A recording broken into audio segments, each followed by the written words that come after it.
Hi friends, இதான் அவங்க தண்ணுக்குட்டி. அவங்க ஃப்ரெண்டு வீட்டு பால் காய்ச்சிக்கு கிளம்பிட்டா. அவங்க அப்பாவை வேறு ஃபங்க்ஷன் போனால நாங்கள் மட்டும் தான் போனோம். எங்களை பஸ்ஸில் போக சொன்னார். அதனால் பைக்கை ஒரு இடத்துல பார்க் பண்ணிவிட்டு பஸ் ஸ்டாண்டில் போய் பஸ் ஏறி போனோங்க. யார் யாரெல்லாம் பஸ்ஸில் போயிருக்கீங்களோ அவங்களாம் கமெண்ட்ஸில் சொல்லுங்கள். பாப்பா எத்தனை பேர் போயிருக்கீங்கன்றது. நாங்கள் போன பஸ்ஸு கொஞ்சம் ஃப்ரீயாக தாங்க இருந்துச்சு, நல்லா ஜாலியாக தான் இருந்துச்சு. இதாங்க திருப்பரங்குன்றம். யார் யாரெல்லாம் திருப்பரங்குன்றம் போயிருக்கீங்களோ கமெண்ட்ஸில் சொல்லுங்கள். யார் யார் திருப்பரங்குன்றத்துக்கு உள்ளே போய் சாமி கும்பிட்ருக்கீங்கன்னா அவங்களாம் லைக் பண்ணுங்கள் இந்த வீடியோவை.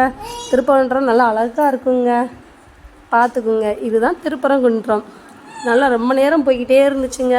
இவளும் ஒரு வழியாக உட்காந்துக்கிட்டு இங்கிட்டும் பார்த்துக்கிட்டே இருந்தான். ரொம்ப நாள் ஆச்சுல பஸ்ஸில் போய். அதனால் ஒன்று என்கிட்ட வந்து அம்மா எப்போம்மா பஸ்ஸில் வேகமா கீழே இறங்குவோம், என் ஃப்ரெண்டு வீட்டுக்கு போவோன்னு கேட்டால், இந்த பாப்பா போயிடுவோம் பாப்பான்னு சொல்லி நானும் கூட்டி போயிட்டே இருந்தேன். எனக்கு அவங்க வீட்டு தெரியாதனால நான் ஃபோன் பண்ணேன். அதெல்லாம் தம்பி எங்களை பிக்கப் பண்ணிக்கிறேன் அப்படின்றாங்க. ஒரு வழியாக இந்தான்னு ஒரு வழியாக ஸ்டாப் பண்ணிட்டோங்க. ஸ்டாப் பண்ணி இறங்கி, இதாங்க தன்னுவோட ஃப்ரெண்டு ஷாய். இது இவங்க தான் எங்களை கூப்பிட்றதுக்காக வந்திருக்காங்க. அந்த குட்டி பையன்தான். அவங்க வீடு இங்கேருந்து கொஞ்சம் நாள் வாக்கிங் டிஸ்டன்ஸ் தான், அதனால தான் வந்திருக்காங்க. இதுதாங்க அவங்க வீடு. அந்த தெரியுதா, நல்லா குட்டி வீடு தாங்க, அழகாக இருக்குங்க.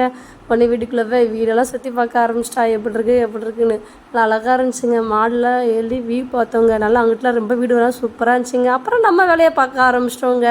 சாப்பாடு நல்லா இருந்துச்சுங்க. யார் யாரெல்லாம் ஃபங்க்ஷன் போய் இந்த மாதிரி ஃப்ரெண்ட்ஸோடு உட்காந்து பேசுவீங்க, பெரியவங்களோடலாம் உட்காந்து பேசுவீங்க அப்படின்றத கமெண்ட்ஸில் சொல்லுங்கள், ஓகேவா? எல்லாத்துட்டையும் கூப்பிட்டு எங்களை கூப்பிட்டு வச்சு பேசினாங்க. பார்த்துட்டு எல்லாத்துக்கும் பாய் சொல்லிட்டு அப்படியே கிளம்புனாங்க. போகும்போது வெயில், அதனால் டக்குன்னு போயிட்டோம். ஆர்வத்தில் வரும்போது சாப்பிட்டுட்டு முடிச்சுட்டு வெயிலில் நடக்க முடியாமல் நடந்து வந்தோம். இவன் நடக்கவே முடியலம்மா அப்படின்ட்டா. ஒரு வேளையாக பஸ் ஏறி வந்துட்டோம். இந்த வீடியோ யார் யாருக்கெல்லாம் பிடிச்சிருக்கோ அவங்களாம் லைக் பண்ணுங்கள்.